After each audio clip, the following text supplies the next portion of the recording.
Hello and welcome to Business Matters, the show produced by the Middlesex West Chamber of Commerce in conjunction with ActonTV, where we highlight chamber businesses in the local area.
We're here at Discovery Museum. I'm here with Executive Director Neil Gordon, and you have a new building that you've put up now. Yeah, we're at a brand new Discovery Museum that just opened March 1st. Nice. After 4 or 5 years of planning work and a couple of years of construction, we're all ready to go. Excellent. You want to go inside and I'd love see to what's show you going the on place. So this is our brand new lobby. This is Jamie behind the desk. So people get welcomed when they come in. We have a lot of room to greet people.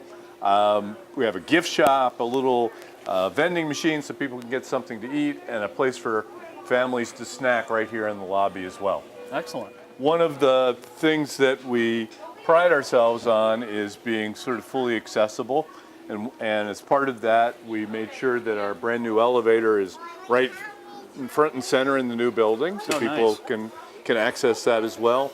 And the whole building is designed to be fully accessible, both the building and the exhibits. Excellent. It's right there, not hidden in the back Not somewhere. hidden in the back like it used Brilliant. to be. So John, I don't know if you're allowed to play on your job. Absolutely. But, you know, as part of my job, I get to do this all the time. So these are our brand new water exhibits that let kids completely experiment with what's exciting and fun about water play. And this one in particular is a way to create some really neat effects. So this exhibit is all about sound and the properties of sound, and we want kids to experience both hearing sound and the frequency of sound and all of the opportunities that they had to understand that vibration is what they're experiencing. Right. So one of my favorites is the rubber ball music wall. These are actually one end of the musical spectrum, and then down at this end as well. And this was built by Len Solomon, who's a local artist and musician, and it was actually part of the old museum as well. But it's such a classic and a favorite. We've preserved it, and it's a highlight for everybody who comes to visit. We have things that are professionally made. Most of our exhibits are done by exhibit designers, but we also are featuring this tubulum that was built for us by a group of high school students at Concord Academy. Oh, wow. So it's a little bit like Blue Man Group, if that's not a trademark thing. And you get the opportunity to experience sound, and it's a good way to make use of all the flip-flops that people blew out. Yeah, my hand doesn't work as well. Flip-flops work pretty much better. Try those. Nice. So lots of things to do in the sound exhibit. So for anybody with mobility challenges or whatever, they can wheel themselves right into the bubble machine. And John, I'm going to let you do it now. You want to just pull the rope. You don't need to pull that. Oh, you got to try it a little more slowly. Okay. We're going to work on your kid skills here. Yeah, I don't know. There you go. There we go. You almost got it up. Hopefully bubble making is not part of your everyday job description. Nope. So this is actually a little loud in here, but one of our newest pieces is Amazing Airways. And the idea here is that you get to experience the properties and dynamics of air. Mm-hmm. And you can see these little guys are feeding various materials into the air maze. They get to control where it comes out, and it just comes flying out in different ways. Now, it's pretty quiet in here right now, but quite often we get quite a few kids in here drying. I'll let you try this one too. Alrighty. Just put it right in the hole. Oh, look at that. And we'll let go. And where's it going to come out? That's really the question. Oh my, where is it? There it is. That's brilliant. That's great. So let's go walk around.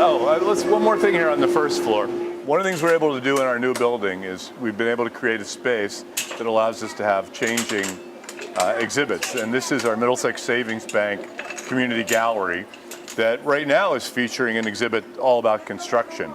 And kids are able to build and construct things with materials of different scales and sizes and textures. So this young guy is just wrapping up doing something with the Kiva blocks, but we have large scale soft blocks, we have large Lego type blocks, we have some random materials so that you can get a sense of building with things of different types. And this is an incredibly popular place for families, particularly for families, to sit down and build things and construct things together. Nice, that's excellent. So as you can see, the feel of the building is really kind of different upstairs. Much higher ceilings, much more natural light. Nice. And we like the fact that we have a variety of kinds of feel in the building. So I'm going to take you inside one of my favorite places in what we were doing. What we wanted to do as a museum was support parents of young kids. And science tells us that 90% of brain development happens before the age of 3. So the first 3 years of life are really critical.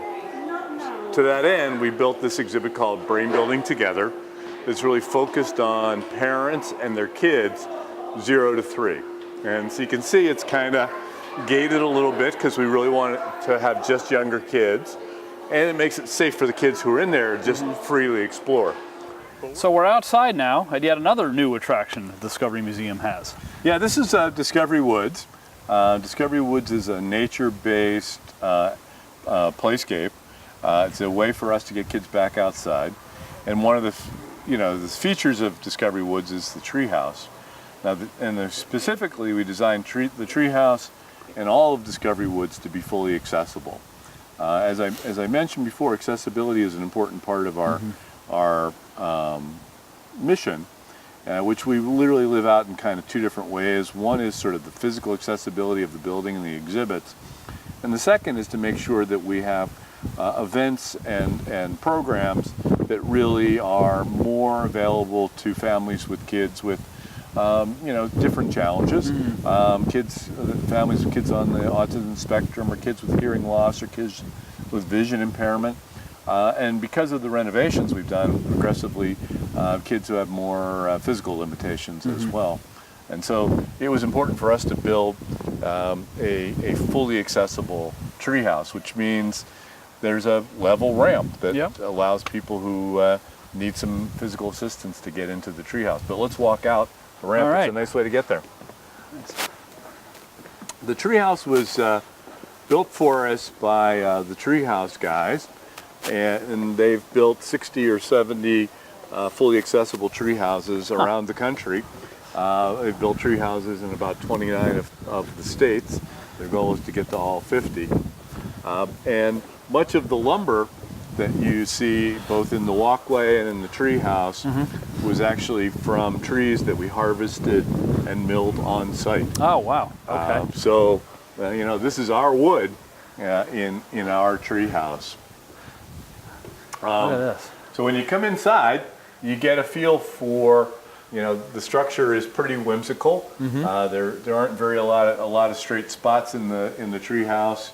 A lot of the materials were reclaimed materials. All of the windows, for example, are recycled materials. The posts supporting the corners of the treehouse all came from the Littleton Town Forest. Okay. And trees that were there. We set this space up to be kind of open-ended exploration as well. with activities that really relate to being outdoors and the natural. So this activity is called Look Close, and it's a chance for kids to take natural materials and use a magnifying glass and sort of explore with them as well. It's a little sort of self-directed, hands-on science for kids to do inside the treehouse. The treehouse, however, is really just a launching pad for our big goal, which is to reconnect families with the outdoors. Kids these days, unfortunately, get less than an hour a week outdoor in unstructured play, and we're trying to reverse that trend by having their parents see how much fun their kids have when they're outdoors. And you know, the treehouse is a lead to get people to do that. But we can see the rest of what's going on in Discovery Woods as well. So if we go back outside, the treehouse is connected to the outdoors by this sort of bouncy bridge. So it's always a little bit of a surprise. This too is a fully accessible bouncy bridge. So we've had lots of people with mobility challenges get on here and have that fun being on the bridge. That's brilliant. And from the top of the hill here, you get a sense of what's going on. We have a climbing hill with a slide and a fort and places for kids to explore. We have a couple of beaver lodges down below that kids are able to get inside and do some pretend play about what it would be like to live in that kind of an environment. We have a natural wetland, or constructed wetland, excuse me, that actually harvests all of the stormwater from our site, and it flows through that. Okay. Right now, it's still winter dormant plants out there, but in the summer, that's in full bloom and fully occupied by water tolerant plants. And over in the corner, we have our education zone, where we do lots of outdoor programming, including talking about leaves and all kinds of things. One of the nice things about the Discovery Museum is we're right adjacent to the Great Hill Conservation Land, one of many conservation lands in Acton, and the trailhead there is a popular spot for us to get parents and kids out into the trails. We've got a orienteering course out there. Our outdoor educator leads nature walks and explorations out into the conservation land as well. Nice. Yeah, it's really, you know, you get a nice feel for being outside here as well. Our goal is that at least half of our audience will spend at least 25% of their visit outdoors. Oh, excellent. All right. So that's how we're trying to live out this goal. Great. So there's obviously opportunities to donate and support. They go to your website for that? The Discovery Museum, like many museums, is about 25 to 30% supported by the charitable contributions of our supporters. And yes, at discoveryacton.org, you can find ways to support the museum. Brilliant. Well, thank you so much for the tour and giving us a show. And it's amazing what you've done. 2 new buildings, really, not just one. And an outdoor park to go with it. So thank you again. We really encourage people to come see us. Excellent, yes. Hey, thanks, John. Okay, thank you. Thank you.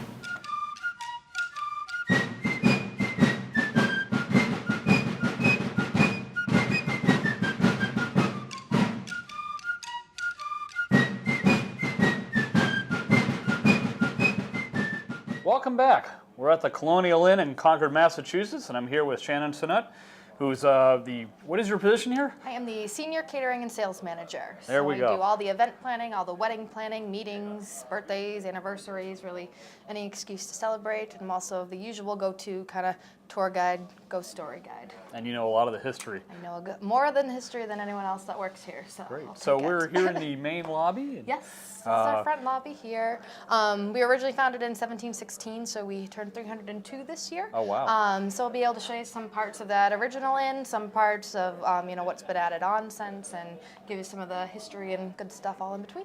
Sounds great. Yeah. Where should we excellent. start? Let's show you a few hotel rooms. So we'll start with one of the more modern rooms in our Prescott wing, and then we'll get to one of our historic rooms as well. Excellent. Come this way. So the Prescott wing is amongst our more modern wings. This was all added in the 60s along with our Merchant's Row main dining room. We have 56 rooms on site. About 30 of them are these more modern Prescott rooms. They're your cookie cutter hotel rooms. You know, queen size beds. We allow the flat screen TVs, even though we didn't have those in 1716. All recently renovated. But these are great. You know, we do a lot of group room blocks for weddings, on-site and off-site. We do a lot of corporate retreats coming in for a few different days. But you get some nice variety of the rooms if you want those kind of modern amenities. Right. These ones are a little less cost than the historic rooms too, so it's, you know, get that nice bounce when you have a big social group that's coming in. They actually have an alarm clock instead of a Minuteman coming in. Yes, Firing off a musket to wake you up. Yes, brilliant. Exactly. So yeah, these ones, I have stayed in these many snowstorms. They are very comfortable, very hard to wake up from, but we'll take those. So this is our known haunted room, room 24. It is also amongst the historic rooms that we have here on site. We have about 20 of the rooms are these historic rooms, all a part of that original structure of the inn. This actual portion of the building, so the whole left side of the building, of the inn itself, was originally a house owned by Dr. Minot, who was the doctor during the Revolutionary War. This room in particular was the operating room. Oh. So this is where wounded soldiers were brought. Downstairs was where deceased soldiers were brought, so we are very, very active for the paranormal activity. We have been on ghost hunters, we've been on psychic kids, we've gotten all the full paranormal approval in here. But I mean, the stories are very consistent over the years. It's, you know, you could hear a story from 30 years ago and it's the same as it is right now. The details in the stories are where it has to be real. You know, you'll have one person start describing someone they've seen and I can finish what they look like because of what someone else has told me that they look like. Right. So people will see the doctor, people will see the nurse. One of the creepiest things I've learned about the nurse, not even creepy, I guess it's kind of nice. She likes to take care of our guests, and I've learned more about her habits and what she likes to do just from actually hearing from guests that have stayed here. So 2 instances of what I've learned from her is about 2 years ago or so, there was a gentleman that stayed in here overnight. He had had a shoulder surgery years and years before, but it had since been healed. Everything had been okay. And he woke up in the middle of the night to the nurse taking care of his shoulder, saying, "You're going to be okay. You're going to make it. You're going to make it through." And he started describing her, and I was able to finish. Oh, curly hair tied up, big long skirt, you know, kind of hoop skirt, apron, nurse's apron kind of description. How did you know? He knew the same thing. So it's like, okay, interesting. She's taking care of some people. And then this was just about this past fall. There was another couple staying. The husband had woken up really early and I saw him the next day. He said, "We didn't see anything last night, but the night before, my wife felt this grip around her ankle." He said, and he goes, "She didn't see anything, but she could only describe it as a grip, as if it was hands, because she felt it holding and she felt it release." Huh. And from that last story, I said to him, I said, you know, did she ever have a ankle surgery or any issues with that or break it at all? And I totally freaked him out because he was like, "How did you know that?" And I said, "Well, I only asked because we have found that our ghosts apparently like to take care of people that have past injuries and have apparently since been healed." But it was the same exact story. He had said it was years ago. It's since been okay, but it was only from that past story that prompted me to even ask him that question. So it's kind of cool how the blanks get filled in the more you talk to people. And we've even gotten as specifics that Sir Isaac Davis, who was the first killed at battle during the Revolutionary War, he was just over from Acton, but he is here, and he is one of the very active spirits here. We actually just had a Ghost Hunters medium dinner last weekend, and he was one of the more active and that would be your unfinished business. You're the first one killed at battle, and then you come in, but you know, he was spelling out his name for folks. He was spelling out Acton. He's definitely one of the more active ghosts that we have in here.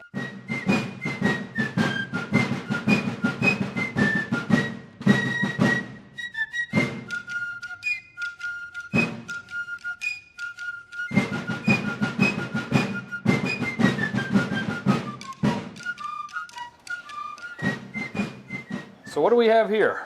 So these are a few of our Colonial Inn classic entrees. We always start all the meals with our fresh baked cornbread with homemade whipped butter.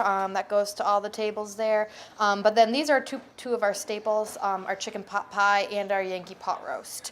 A chicken pot pie comes with the green beans, mashed potatoes, and a cranberry relish to complement it. And then you have the Yankee pot roast with the roasted potatoes and the roasted carrots. So these definitely 2 of our most popular. They'll always be on our menu. We'll have people in the summer on the porch and 90-degree weather still ordering the chicken pot pie. So they're definitely two of the most popular items that we have here. Is there any history to the recipe, or? No specific history to the recipe, other than that it's just that kind of Colonial Inn favorite, you know. Right. Years ago, they vanished from the menu briefly, and briefly was the point of, you know, how could you ever take it away off the menu? That was a long time ago.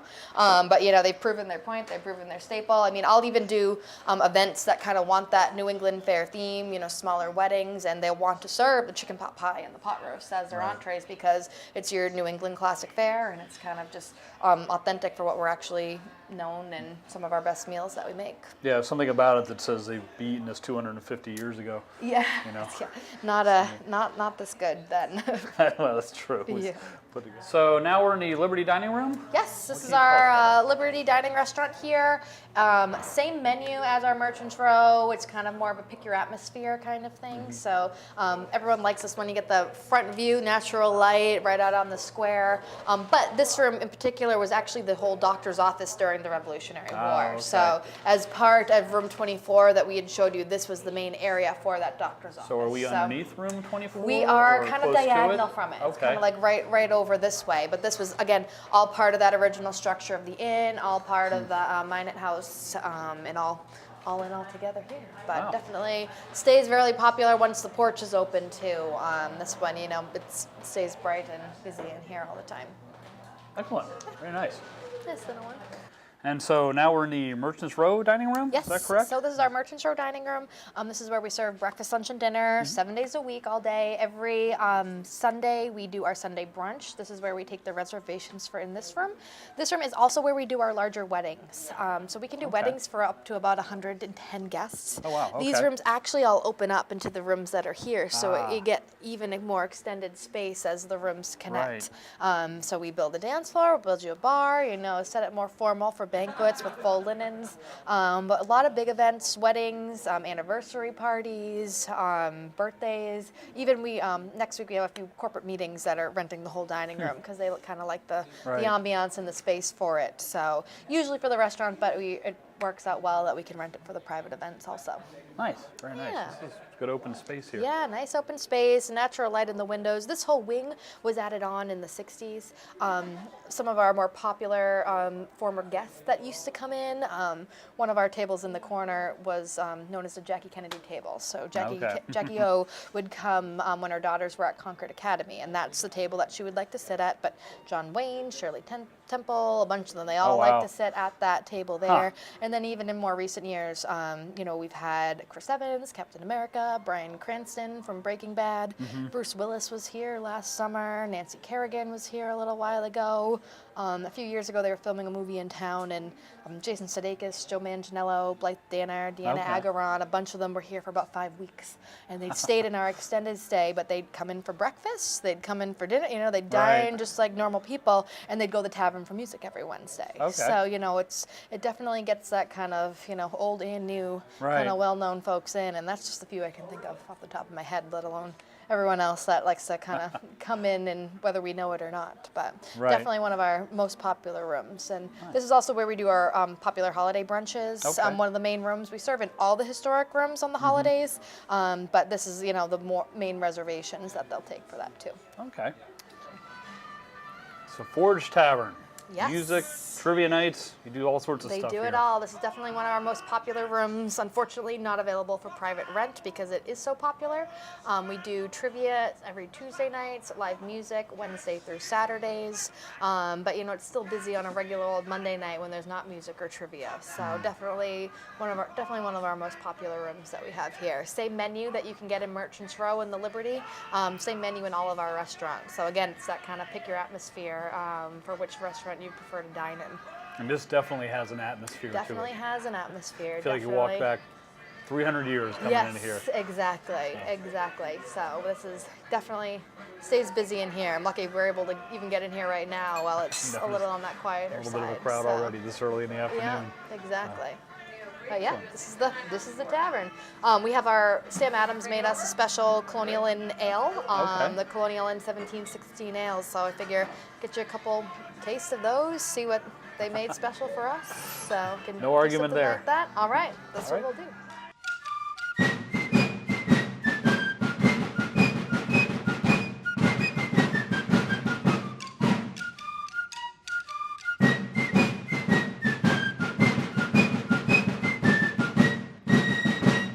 So thank you again for your tour of the Colonial Inn. Thanks for and, coming, If yes. people want to get in touch with you to book an event or whatever it might be, how would they do that? Yeah, they can submit an inquiry right through our website, concordscolonialinn.com, or they can call me here directly right at the front desk. They will connect you right to me. Okay, anything else you want to share with us before we wrap up? We also have our porch open. It's a little rainy today, so weather pending, but we do have our full patio dining available for lunch and dinner now through usually mid-October, for as long as we can serve, then that's as long as we'll stay open there. So only place in Concord for outdoor dining. Excellent. Yes. Thank you again. Yeah, thanks for coming. And thank you for watching Business Matters. If you want to learn more about the Chamber of Commerce and what we do and companies that are part of our membership, you can check us out at mwcoc.com. Thank you.